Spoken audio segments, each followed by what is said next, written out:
এই ভিডিওটা দেখার পরে অনেক শিক্ষার্থীরা আমাকে অপছন্দ করা শুরু করবে। এর মেইন রিজনটা কি? প্রথমত, আমি যেই টপিক নিয়ে কথা বলবো, টপিকটা তাদের ভালো লাগবে না। মাঝে, মাঝে আমার কিছু গার্ডিয়ান আছে, স্টুডেন্ট গার্ডিয়ান, তারা এসে বলে, "স্যার জানেন, ওরা পোলাপান এত ফোন ধরে, ওদেরকে ফোন থেকে সরাতেই পারি না। এই যে স্কুল থেকে বাসায় যাবে, বাসায় গিয়েই ফোন ধরবে।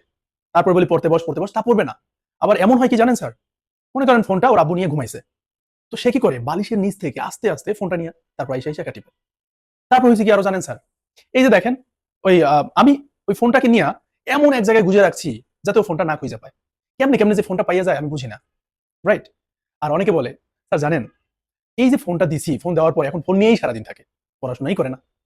এখন প্রথমত এখানে আমি যারা গার্ডিয়ান বা অভিভাবক আছেন তাদেরকে বলব, এই যে স্টুডেন্ট ফোন নিয়ে সারাদিন থাকে, ওর ফোনটা কে কিনে দিছে? রাইট? এবার আসি, ফোন কি দরকার নাকি দরকার না? দরকার, বাট সেটা লিমিটেড টাইমের জন্য। আর তার থেকে বেশি দরকার এই সময়ে আমাদের যারা শিক্ষার্থীরা আছে তাদের মাইন্ডসেটকে কন্ট্রোল করা। তো ফোন যদি এসে আমার একটা মানে খুবই ইফেক্টিভ টাইমটাকে কিল করে ফেলে, তাহলে ওই ফোনটা ইউজ করার থেকে না করাই ভালো। আর বর্তমান সময়ে শিক্ষার্থীরা ওরা তো ইনস্টাগ্রাম ছাড়া চলতেই পারে না।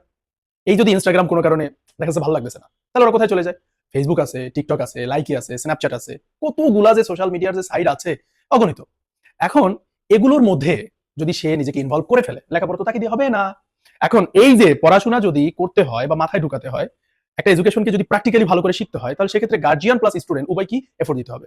আমাদের শিক্ষা ব্যবস্থার তো কিছু ত্রুটি আছে, আমরা জানি। যেহেতু আমরা চাইলেও সেই ইউএসএ, চাইলেও সেই কানাডা, চাইলেও সেই জাপান, ওদের মতো এতটা মানে হচ্ছে আমাদের হচ্ছে ইও নাই, বাজেটও নাই, প্লাস হচ্ছে এটা চাইলেও আমরা রাতারাতি ডেভেলপ করতে পারবো না। কিন্তু আমাদের এফোর্ট দরকার আছে। আজকে এই ফেসবুকটা ওদের ক্রিয়েশন, আমাদের ক্রিয়েশন না। কারণ ফেসবুক ক্রিয়েট করছে কারা? আমেরিকানরা। এটাকে আমরা করছি? করি নাই। ওদের ক্রিয়েশনকে নিয়ে আমরা আমাদের লাইফটাকে ডিস্ট্রয় করতেছি। রাইট? ইনস্টাগ্রাম ওদের ক্রিয়েশন, ফেসবুক ওদের ক্রিয়েশন। ওদের ক্রিয়েশন নিয়ে আমরা সারাদিন হচ্ছে নিজেদেরকে কি করছি? ক্ষতি করছি। আমরা নিজেরা তো কিছু ক্রিয়েট করতেও পারি না, করার চেষ্টাও করি না। রাইট? তো আমাদের উচিত কি? আমাদের উচিত গার্জিয়ান প্লাস শিক্ষার্থী উভয়কে এখন থেকে কনসিয়াস হওয়া যে আমি এটার পিছনে টাইম দিব, ঠিক আছে, কিন্তু কমাই আনতে হবে। ১-২ ঘন্টার বেশি সময় যদি এর পিছনে আমরা নষ্ট করি, তাহলে তো আমার লাইফটাই নষ্ট হয়ে যাবে। এখন ও মনে মনে ভাবে, আরে জীবন কি? জীবন তো একটাই। আজ আছে কাল থাকবে না। রাইট?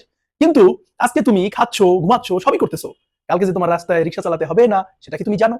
তো ওই যে যদি তোমার রিক্সা চালাইতে হয়, তোমার যদি হচ্ছে মাথায় ইট টানতে হয়, তোমার যদি হচ্ছে তোমার হচ্ছে রাস্তার পাশে নর্দমা পরিষ্কার করতে হয়, তোমার যদি বাথরুম পরিষ্কার করতে হয়, ওইটা কেমন লাগবে?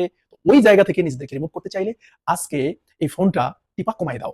বা যদি তুমি পারো এটা বাদ দিয়ে দাও। মানে ফোনটাকে একবারে ইউজ করাই বাদ দিয়ে দাও। কারণ যারা এখন বর্তমানে ইনফ্লুয়েন্সার আছে, তারা কি চাইবে যে তুমি ফোনটা ইউজ না করো? তাহলে তাদের ভিউজ থাকবে। আমি কি চাইবো যে তোমরা ফোন ইউজ না করো? কারণ তুমি যদি ফোন ইউজ না করো, তাহলে আমার ভিডিও কেউ দেখবে না। আর আমার ভিডিও যদি না দেখো, তাহলে আমি ভিউজ পাবো না।